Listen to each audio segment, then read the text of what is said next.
RDL and the form, so I'm going to go over it kind of slowly and point out all the pointers that are going to be important for your form during the movement. So firstly, before adding any weight, we want to work on just our standing form. So you always want to make sure your core is braced, which there's a video on this in the mobility section. I'm not going to go over that right now, and pelvic tilts, which I will go over now. So standing here, your core should always be engaged, and it helps when you tuck your pelvis. So a lot of us walk around like so. We have an anterior pelvic tilt, so we have arch in our low back. We don't want that, okay? So on the ground, which I'll get on the ground, Zach. Go over here.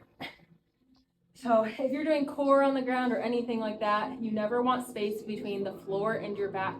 So what you're gonna do is push your low back or tuck your pelvis towards the ground. So here, we're gonna push down and squeeze your core at the same time. So we're gonna do that again, going into that arch and pushing our low back towards the ground.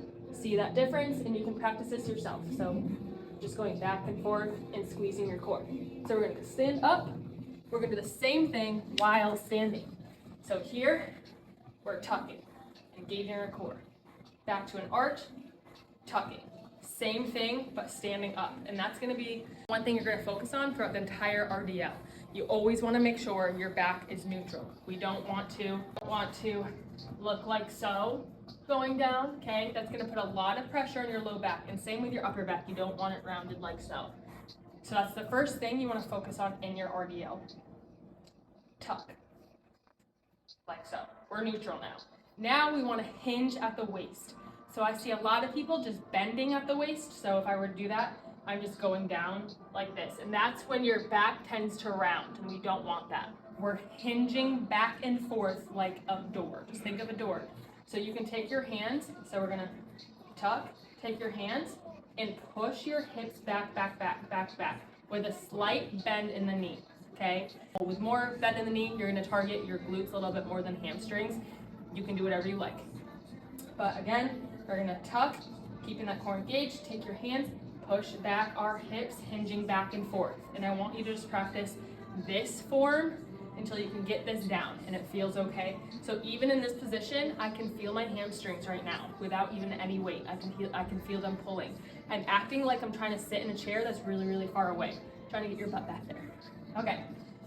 Now, we're gonna focus on adding the weight in. More that goes on with that. So let's get into our position, tucking our pelvis, keeping our core braced. And now that we have weight, we don't want our arms to fall forward like this, because that can cause a rounded upper back as well.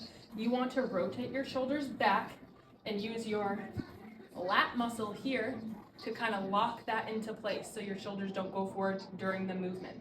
It's okay if they fall forward a tiny bit, you just don't want to look like this. Okay, so it's important to line yourself up with a mirror or something, or take a video of yourself so you can actually see what you're doing.